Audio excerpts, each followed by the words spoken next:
السلام عليكم، مرحبا بكم في القناة. اليوم إن شاء الله غنشارك معكم شنو حضرت نهار الحد. أول حاجة غنبداو بتحضير القهوة. واحد الأخت سولتني كيفاش كنحضروا القهوة في هاد العصارة ديال القهوة التقليدية. هي كتكون من 3 ديال الأجزاء: الجزء العلوي والجزء السفلي اللي كنعملو فيه الماء، والجزء اللي كيكون في الوسط هو اللي كنعملو فيه القهوة. أول حاجة غنعمرو الماء حتى لهداك المسمار، ما نفوتوهش بالماء.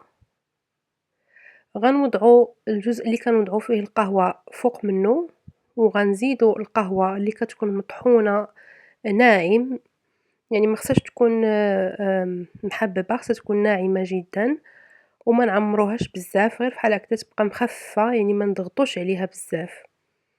وكنوضعو الجزء السفل عفوا العلوي، وكنزيروه مزيان. ضروري ما نزيروه مزيان، لان الا ما زيرناهش هذيك القهوة ما غتطلعش دغيا. وكنوضعوه فوق البوطة. البوطة تكون شوية مجهدة فحال هكذا، وكنخليوه. بالنسبة لهاد البريق هذا، أنا الناس اللي غادي يسولوني شريته من أمازون، وكاتبين فيه 12 الكأس ديال القهوة، ولكن هادوك الكويسات الصغار ديال الإسبريسو. وكنبقاو نتسناو حتى كتبدا تخرج القهوة فحال هكذا، حتى كيعمر البريق عاد كنطفيو العافية. أيضا واحد الأخت سولتني على العسل. أنا العسل ديال الدوا كنجيبو من المغرب اللي هو هذا، والعسل ديال الماكلة كنشريه من المغازة، أغلبية من انترمارشي. كنشريه يكون بيو. وهي القهوة وجدات. والفطور ديالي إن شاء الله اليوم هو الكويس ديال القهوة، طريف ديال الخبز فيه شوية العسل، 3 ديال التمرات وشوية ديال اللوز، لأن كان فيها شوية ديال الجوع. من بعد ما فطرت وساليت غنوجد شوية ديال البانكيكس. الفطور ديال أو الغدا الكوتي ديال نهار الحد. هنايا عملت 2 بيضات، 2 معالق كبار ديال الفاني، وواحد الرشة ديال الملح، وخلطتهم حتى تحلوا هذاك البيض. غنضيف الدقيق تقريبا 2 ديال الكؤوس، نصف ملعقة ديال البيكين باودر، وربع ملعقة ديال البيكين صودا، هي الصودا اللي كتباع في الفارماسيات. وغنخلط. وهاد البانكيك هذا أنا غنزيد فيه اللبن. غنضيف تقريبا واحد نصف كوب معياري ديال اللبن، وغنضيف تقريبا ربع كوب ديال السكر، ممكن تضيفوا او تنقصوا، وايضا نصف كوب ديال الحليب، وربع كوب ديال الزيت. وغنخلط. طبعا البانكيكس ماشي فحال الكريب كيكون ثقيل، يعني فحال ماشي فحال الكريب كيكون خفيف، هذا كيكون ثقيل فحال اللي كنهزوه بالكاس، كتكون بحال عجينه فحال هكذا، عجينه شويه مرخوفه. وكنسخنوا المقله، كنعملوا فيها شويه ديال الزبده وكنمسحوها كامله. الا خلينا الزبده في المقله غيجينا مطبع هذاك البانكيك، فيه الابيض والحمر، حنا بغيناه كله يجينا احمر. كنوضعوا واحد الكميه وكنقلبوه بالسباتول. هي احسن طريقه باش نقلبوه هي السباتولا فحال هكذا. وملي كيتحمر من واحد الجهه وكيتنفخ كنقلبوه للجهه الثانيه يطيب. وهذا هو البانكيك ديالنا ملي كيطيب. هو حطيته في الكوتي، حطيت البيض، الكونفيتور، شويه ديال العسل، الزيتون، الفرomاج والبانكيك.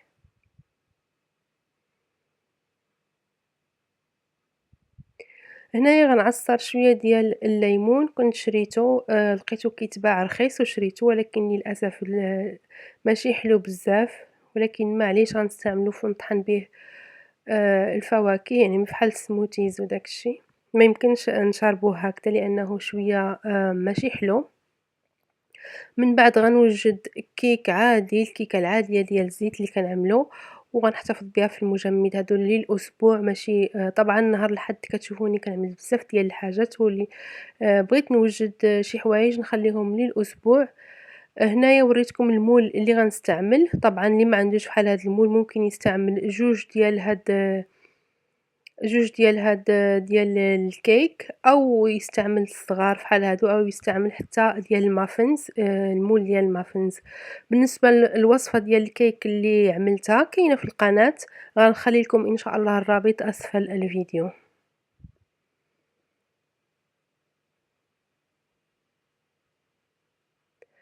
والحاجة هاد المول هذا في الحقيقة زوين بزاف، واخا هو غالي تقريبا واحد ل50 €، ولكن ثقيل وما كيتقشرش، واخا ما كي يعني عامل فحال الطفال ولكن ما كيتقشرش.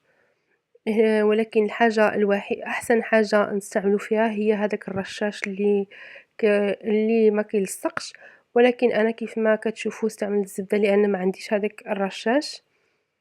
وطبعًا الزبدة والدقيق خصنا ندهنوه مزيان بالزبدة وإلا غتلصق فيه العجينة لأن فيه بزاف ديال الحفاري. وهنايا من وجدت الكيك عملتها طيب، وداكشي اللي شاط ديال البانكيك غادي نلويه في ورق الطبخ، وغنعملو في واحد البلاستيكة ونعملو في المجمد حتى نحتاجو إن شاء الله ونجبدو. وهذه هي الطريقة باش نحتفظوا البانكيكس عفوا، وأيضا بالبغرير اللي إلا بغينا نحتفظوا به في المجمد.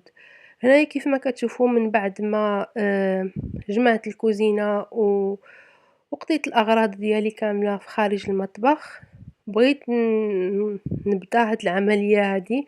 هداك الدرج الفوق، هداك الماريولي الفوق اللي كنت وريتكم عامر بالقراعي بالتوابل بالميكات، إن شاء الله كاملين بغيت نعملهم في القراعي ديال الزاج فجبدتهم وخويت واحد الكمية ماشي كاملين لأنني اكتشفت أن عندي بعض الأشياء بزاف خصني القراعي كبار شوية من هادو.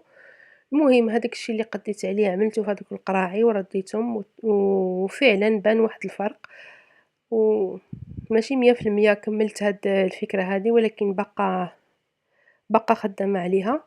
وهذا هو الكيك ديالنا خرجته من الفران غنخليه يبرد تماما. هذا هو الوقت ديال الغروب، وقت ديال المغرب، وفي الحقيقة اليوم كان البرد بزاف، بدا كيجي البرد. هذا هو الكيك ديالنا من بعد ما برد. لأنني استعملت الزبدة جاو فيه هادوك الثقوب، ولكن إلا عملتو هداك الرشاش اللي ما كيمنعش الالتصاق ما يجوش فيها الثقوب. كيف ما كتشوفوا هنايا هادو هما دوك الكيس الفراقات اللي شريت من أكسيون، جاو فوق منهم هاد الكيكات هادو، يعني هما هادوك، يعني غيجي واحد المنظر رائع. كون كانوا عندي 4 نحطهم فوق الطابلة هكذا إلا جاو الضياف 4 ديال الكيكات. واحد المنظر جميل. إن شاء الله إلا رجعت الأكسيون غنعاود نشري نزيد منهم شي 2. هنايا لفيتهم بالبلاستيك الغذائي وغنوضعهم في واحد الكيس ونعملهم في المجمد، ونخلي وحدة طبعا ل2 نفطروا بها إن شاء الله. الوجبة ديال العشاء اليوم غنعملو طاجين ديال الخضر. هاد الفكرة هادي كتنفع ملي ما كيبقاش عندنا الخضرة بزاف، يعني آخر الأسبوع كتبقى عندنا غير هكذا حاجة حبة من الحاجة أو شوية من الحاجة. كيف ما كتشوفوا هنايا أنا استعملت تقريبا واحد 6 ديال الحبات ديال الجزر، 4 أو 5 ديال الحبات ديال البطاطس، واحد نصف حبة ديال القرعة، وجوج فلفلات. كيف ما كتشوفوا هنايا ممكن تستعملوا أي خضرة عندكم متوفرة، ماشي ضروري هكذا هادشي اللي استعملت أنا. وهنايا 2 حبات ديال البصل قطعتهم بالعرض، 2 حبات ديال الطماطم قشرتهم وحيدت لهم الزريعة وقطعتهم قطع صغيرة. غنقبض الطاجين ديالي وغنعمل فيه القطع أو الدوائر ديال البصل في القاع باش ما تلصقش هذيك الخضرة في الطاجين. غنوضع نصف كمية ديال الطماطم في وسط الطاجين، هاد الطماطم هادي غتسلق الماء، وغنستف الجزر اللي هو الخضرة اللي كتاخد الوقت أكثر وأطول في أنها طيب، غنوضعها هي الأولى. غنوضع فوق منها البطاطس وأيضا القرعة أو الكورجيت. كيف ما قلت ممكن تستعملوا أي نوع من الخضر عندكم. غنوضع الفلفلة في الوسط وغنوزع لي بقى من الطماطم في هكذا فوق الطاجين. غنبدا غنحضر واحد الصلصة باش نسقي بها هاد الطاجين. هنايا تقريبا عندي 2 معالق كبار ديال القزبر والمعدنوس، 3 الحبات ديال الثوم محكوك، ملعقة صغيرة ديال الملح، ملعقة كبيرة ديال سكينجبير، وملعقة كبيرة ديال الكركم، نصف ملعقة صغيرة من الكمون، ونصف ملعقة صغيرة من الفلفل الأسود، تقريبا 3 المعالق كبار ديال زيت الزيتون كنمزج مزيان. كنضيف تقريبا نصف كوب ديال الماء. نتأكد بأن التوابل كاملة دابت في الماء، وغنصب هاد الخليط هذا فوق الطاجين ديالي. غنردو فوق نار تكون هادئة ونخليه يطيب على خاطرو من بعد ما نغطيه.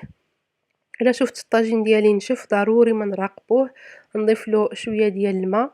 أنا من بعد زدت له الماء تقريبا واحد الكأس صغير، وكنخليوه يطيب حتى ملي كندخلو الموس في الخضرة أو في الجزر كنلقاوه طايب. وهنايا كنوجد واحد السلطة ديال الخس، فيه أيضًا الجزر والكرنب والخس، وضفت له طبعًا الملحة، الإبزار، عصير الحامض، وشوية ديال زيت الزيتون، قطعت شوية ديال لافوكا ومطيشة والبصلة وزدت له أيضًا ملحة، الإبزار، شوية ديال زيت الزيتون، وشوية ديال الحامض. وهذا هو العشا ديالنا مع الخبز طبعًا. وإن شاء الله غدا إلا كتب أو بعد غدا غنبدا في تحضير الخبز المنزلي 100%. اليوم كيف ما شفتوا كان نهار طويل ما بقاليش الوقت أنني نعجن. كنتمنى إن شاء الله الفيديو ديال اليوم يكون عجبكم واستفدتوا منه واستمتعتوا به. كنقول لكم شكرا بزاف على التعاليق ديالكم، الله يجازيكم بخير، شكرا بزاف بزاف. شهية طيبة، وإن شاء الله نتلاقاو في الفيديو القادم. السلام عليكم.